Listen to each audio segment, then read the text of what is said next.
Hi, I'm Dyer, and welcome to Colorado Inside Out on this Friday, January 27th of 2023. You know, it's been a month of great records being set, like the attendance numbers at the National Western Stock Show, or Eagle Vale's Michaela Schifrin becoming the best woman ever in alpine skiing with her 83rd World Cup victory this week. But consumers are dealing with record-setting egg prices and electricity bills that are through the roof. Traffic fatalities in Colorado have not been at this level since the early 80s.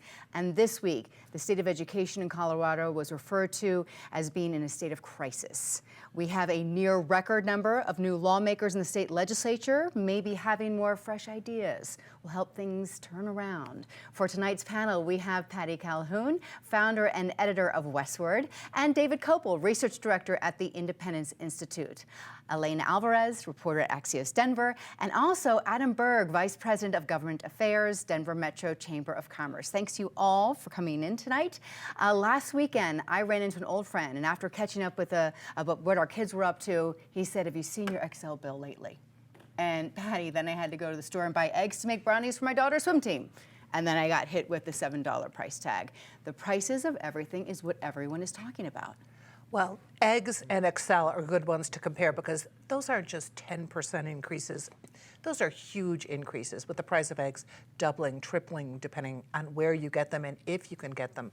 Excel bills, ditto. I mean, we had the horrible, horrible cold in December when you were supposed to leave your water faucets dripping. Well, I just opened my Denver water bill, which is also double from all the dripping back in December. But Excel, although they say we'll get $17 back in February because natural gas prices have gone down slightly, that is nothing compared to what many people report as doubling. In front of the Public Utilities Commission on Wednesday, commissioners listened to complaints, and they said there are double the consumer complaints they've received before. You know, gas is up 25, electricity is up 25, gas is up 75%. It's huge. And they say it's not really Excel's fault. Excel's agnostic. You know, Excel is agnostic the way the Catholic Church is agnostic when it collects your money. This Excel is definitely making bank while we are breaking ours to pay the bills. Mm-hmm. David, I haven't seen you since the start of the year. Happy New Year. I'm very curious on your thoughts of all this. Well, definitely on a particular item, prices are going to go up and down because of changes in supply. So, for example, because of an avian flu that killed 49 million chickens, the number of laying hens in December of 2022 was down 30%. compared to December of 2021. So of course egg prices are going to go up for that reason. But more broadly, in the economy as a whole, as Nobel Prize winning economist Milton Friedman said, inflation is always and everywhere a monetary phenomenon. You increase the money supply faster than the rate of growth of population and the economy, you're necessarily going to have inflation. We have in the $31 trillion of federal debt that had almost entirely been paid off by the end of the Clinton administration. But then in the 21st century, with the irresponsible deficit spendings of Bush the Younger, Obama, Trump, and now Biden, we've got $31 trillion in debt because the extremely high levels of federal spending, 2/3 of which is on so-called entitlements, which pay most people way more than they ever put into the system, is out of control. And you could either finance that with taxes directly, but instead it's being financed indirectly with deficit spending and inflation. You know, as for Excel, a lot of that increase is due to the increases in the global price of natural gas. But on top of that, they are profiteering mainly from subsidizing construction for wind power, which has always been the corporate welfare queen of our energy system. It never stands on its own 2 feet. It's only viable because of welfare, and you're paying that welfare through increased prices to Excel. Okay, thank you. Alayna, the legislature in Colorado is focused on affordability as well, specifically affordable housing, with Senate Bill 1 coming out of its first committee hearing this week. Correct, yes. At a time when people are literally smuggling eggs across the border, Colorado's cost of living is through the roof. Policymakers here are certainly feeling the pressure to act and save people money. So there are actually two bills focused on affordability. One is Senate Bill 1, which just passed out of committee this week. It's really focused on building workforce housing through public-private partnership. The second is a House bill that will allow local governments to enact rent control measures. So what to know about these two bills? They're backed by top House and Senate Democrats. They have some support from a few business organizations who are basically saying these policies matter because people are leaving Colorado to places like Texas because they can't find a place to live that's affordable close to an office. Something that we're watching right now is whether the rent stabilization bill, which faces opposition from landlords and apartment associations, actually has enough support to make it through the Senate. So that's going to be a conversation we'll be watching really closely this session. Okay, all right, good, thanks for the heads up. Anna, let's talk about the legislature's effect on what we pay on things. The cage-free egg mandate in Colorado was passed by the legislature last year. I think it took a lot of people by surprise come January the 1st, right? And then the avian flu, as David was mentioning, broke out. And then we have the Excel costs. I don't know if people realize that a lot of these costs were things that were brought up and attended to in the legislature last year and other years. Sure. Yeah, I think that's a great point. You know, we always say economics also applies at altitude. And I think we're feeling that particularly the Denver metro area and beyond.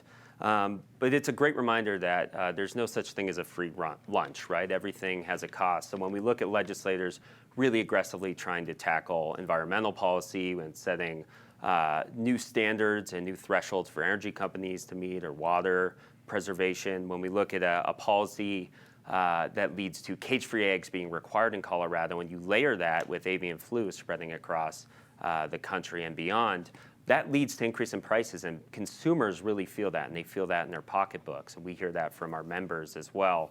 And I don't think the legislature is quite done with these kinds of issues. When you look at things like healthcare and you look at things like energy, I think we'll continue to see a very aggressive approach, and those costs have to go somewhere, and unfortunately that is typically consumers. And so we continue to see this trickle-down effect to the consumers who end up paying some of the repercussions of these very aggressive policies at the Capitol. Okay. Crime is also an issue for all corners of our state and throughout our country. In Colorado, there are a lot of bills in the works of the legislature to prevent further gun violence, including on assault weapons ban, which, David, has already been altered a little bit from when we first started hearing about it a month ago or so. Well, the alterations aren't going to save the constitutionality because the U.S. Supreme Court said that you can't ban arms that are in common use, typically used by law-abiding citizens for lawful purposes.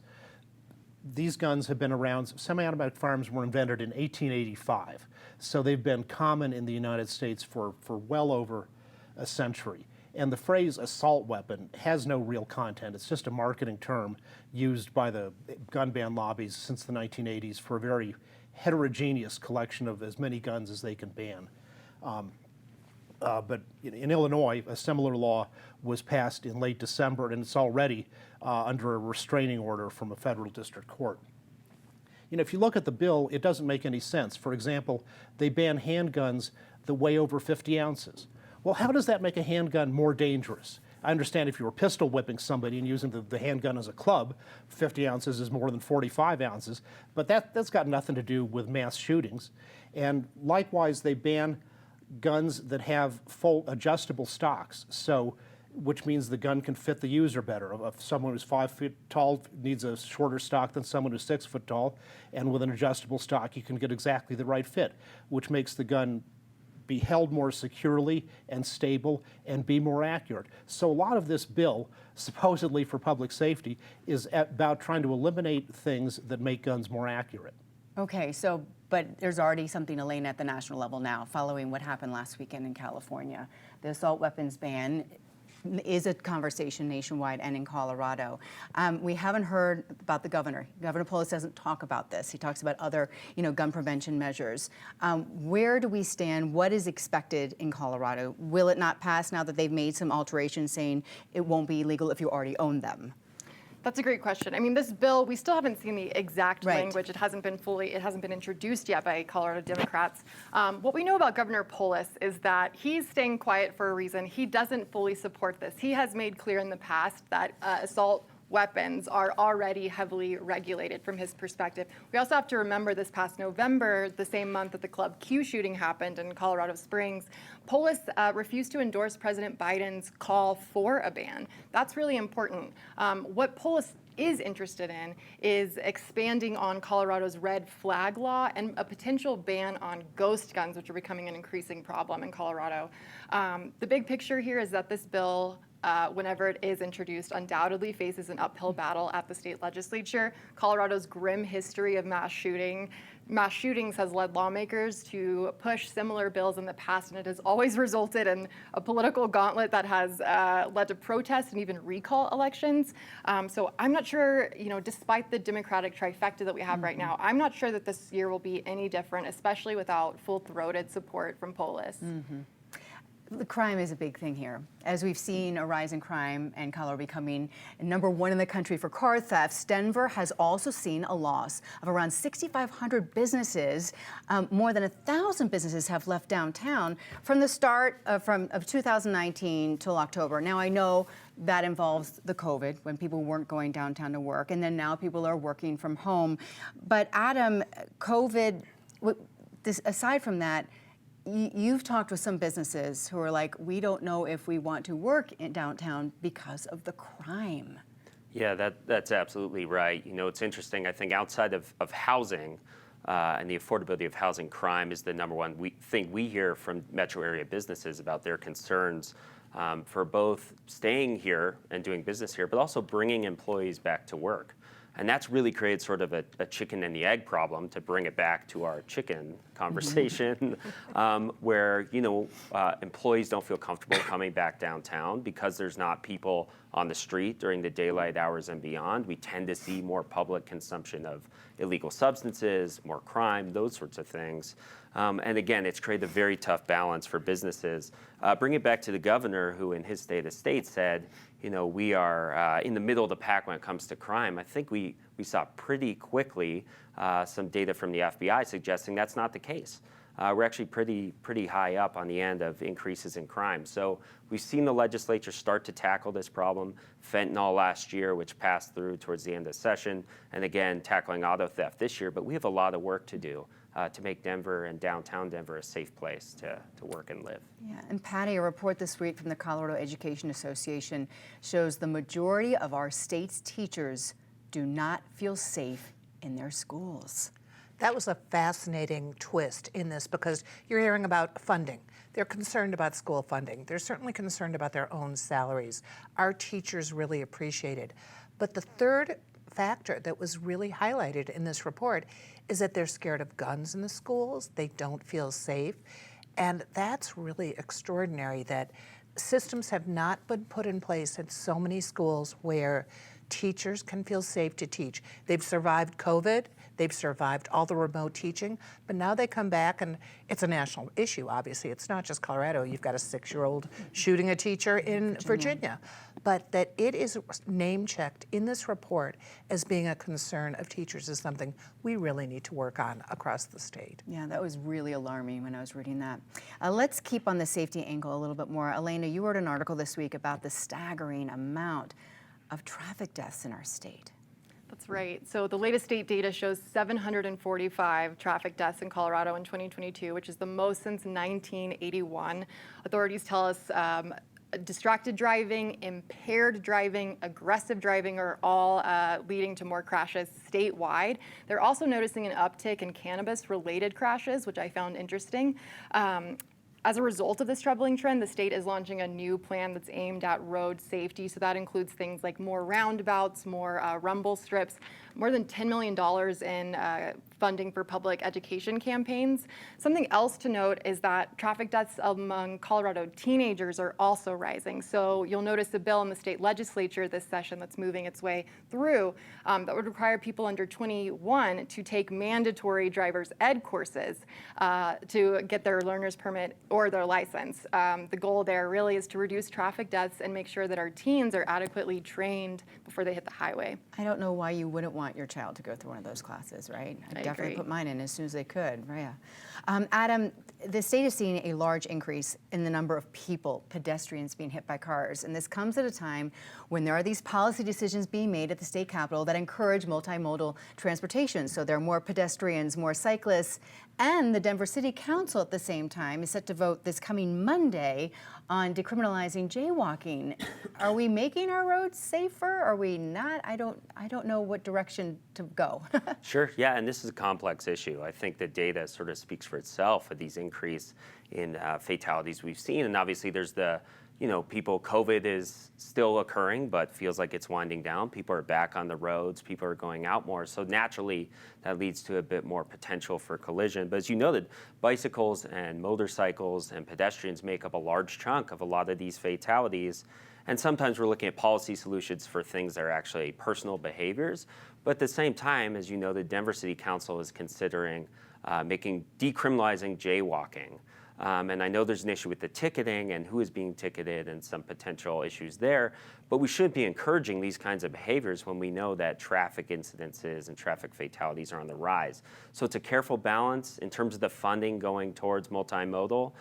We're going to continue to see that push, and whether or not that money is used to actually create better infrastructure in terms of safety or simply just to put more people on buses is really what it might come down to. Like Alayna was saying, maybe education. Sure, Yeah. because even some of those streets you drive in the bike lanes and the parking lanes, and I think a lot of people just don't know where they're supposed to be. Absolutely, yeah. Right. Patty, since we're mentioning Denver politics and city council, let's talk about the mayor's race, because from the number we had this time last week, it's gone down a little in terms of people running for mayor. Right, exactly. So when we were filming this last week, they had to turn in their petitions. And we did have about 26 people ultimately turn in petitions.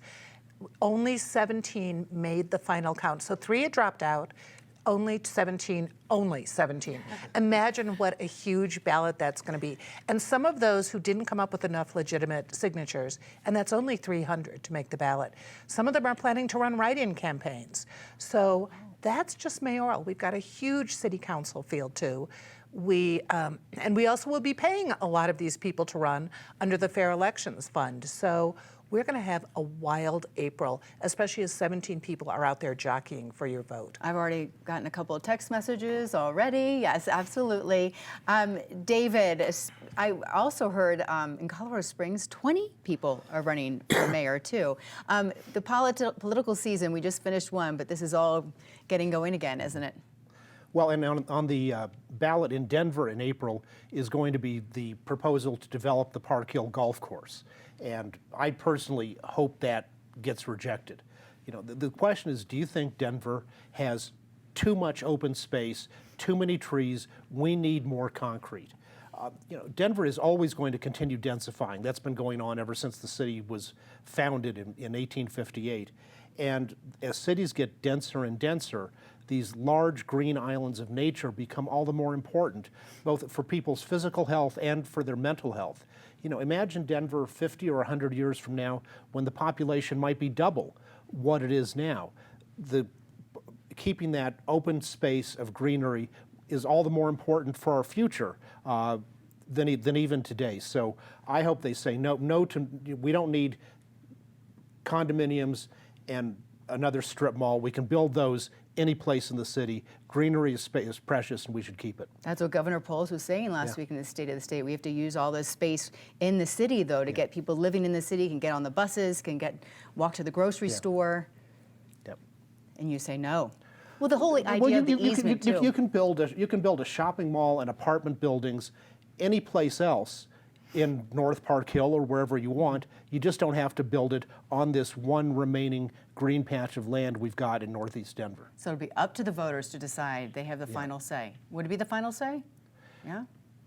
Well, there's an easement on it right now, so the easement is part of the city charter and can't be lifted unless the voters say yes. Yeah, all right. Okay.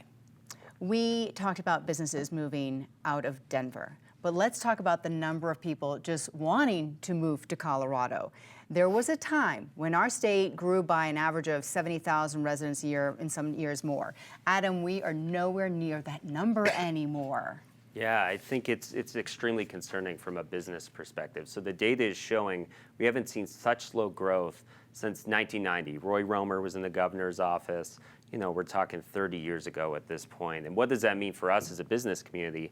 We're already concerned. We hear the governor say there's 2 jobs for every Coloradan, yet we cannot fill those jobs as is. When we have less people coming into the state, less talented people coming to the state, it makes us concerned about filling job vacancies and the talent pipeline we have. We hear this from every industry, so we continue to hope we see those numbers switch in a couple of years when you look at some other models that suggest we might see this trend reversed, hopefully. Yeah, Patty, what do you think? I mean, in 1985, more people left Colorado than came here. Are we kind of in this track, or do you think it's a blip? What are your thoughts? Oh, I don't think there's any comparison. Back in 1985 was that oil bust, and it really affected Colorado. So much of downtown was empty. What we're seeing now is a pattern that's much more national, which is people are not moving as much as they were before. Part of that's COVID. It is true that Colorado's growth has slowed, but it's still growing. I think most people out there would say, we've got problems we've got to take care of before we keep adding a lot more people, because a lot more people have caused those problems.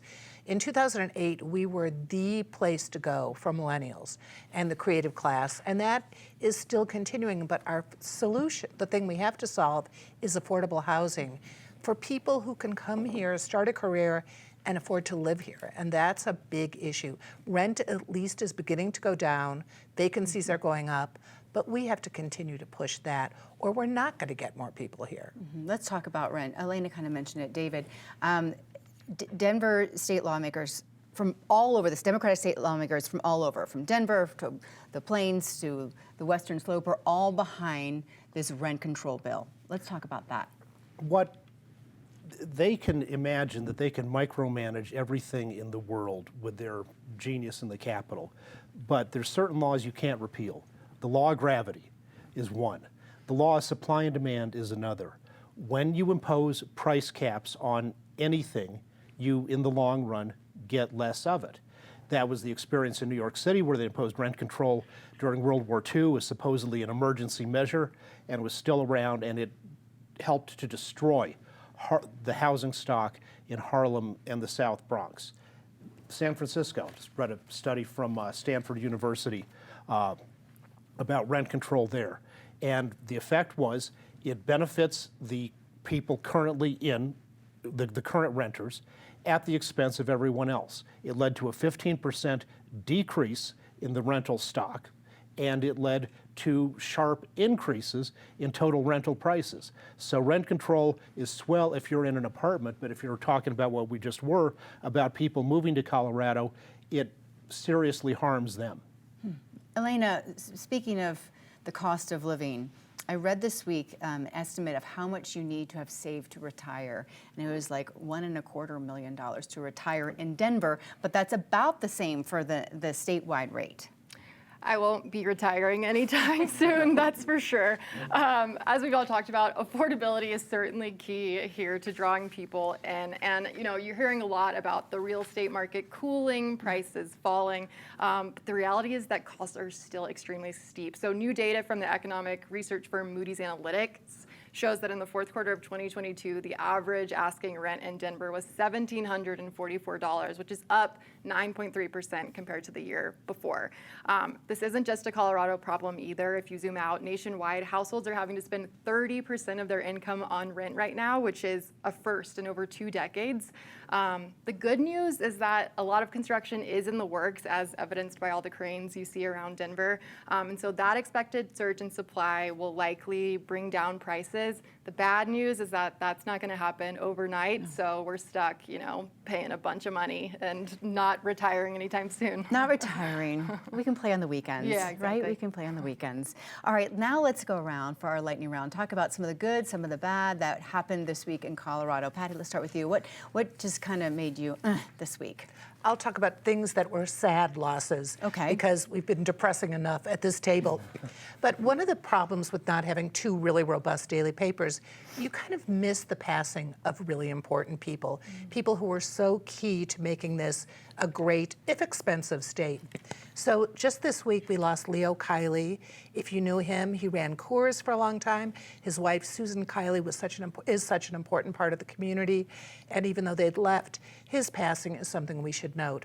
Also, Bill Bass, this wild-eyed independent promoter, he took on Barry Fay. He brought the Smiths to see you back in '86. He brought widespread panic to Red Rocks, and they are coming back again for their 68th show, I think, this year, even though Bill Bass passed away. So these are important people who've created the state we love, even though we can't afford it. David.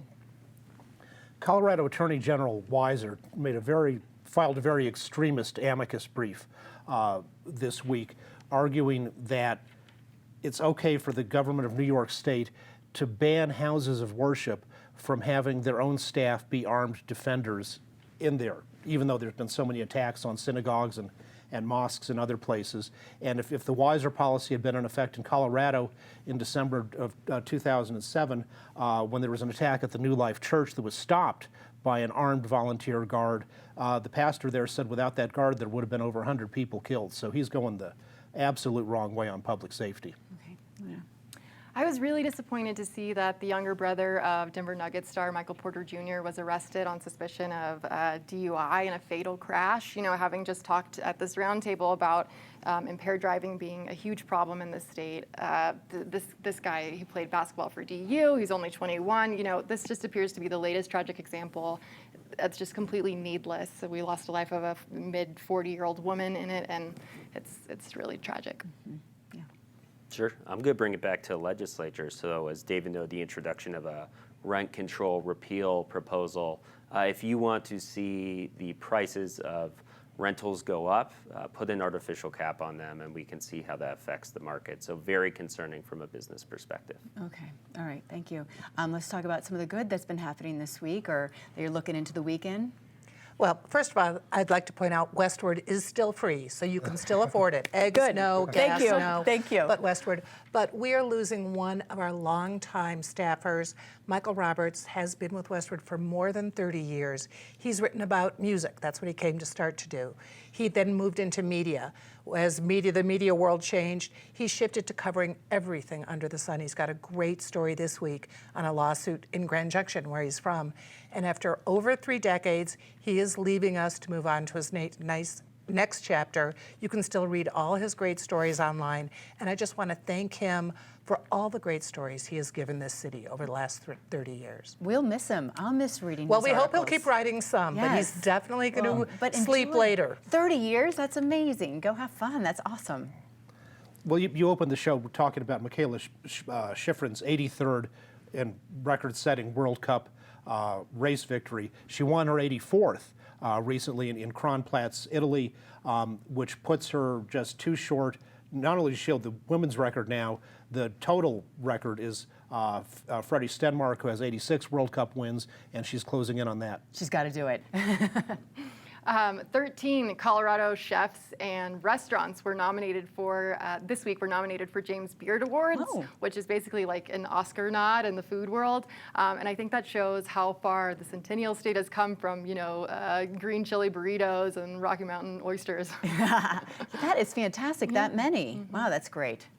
I'm a policy nerd, so I'm going to end on the legislature with some good news. Senate Bill 1 passed almost unanimously out of committee. That's a public-private partnership housing bill, type of market incentive where we work together to actually get stuff done for the people of Colorado. So brings me some hope that we may actually see some good stuff this year. That's the only thing we get stuff done is when we work together, right? Absolutely. Correct. Listen to one another. Thanks, everybody, for coming on the show tonight, and for everyone watching as well. You can always catch Colorado Inside Out on pbs12.org and streaming on YouTube as well. And if there's an issue that you'd like our panelists to discuss, please reach out to us. We welcome your feedback on our social media pages and at CIO@pbs12.org. Thank you for watching. I am Kyle Dyer, and I look forward to seeing you next week here on PBS 12.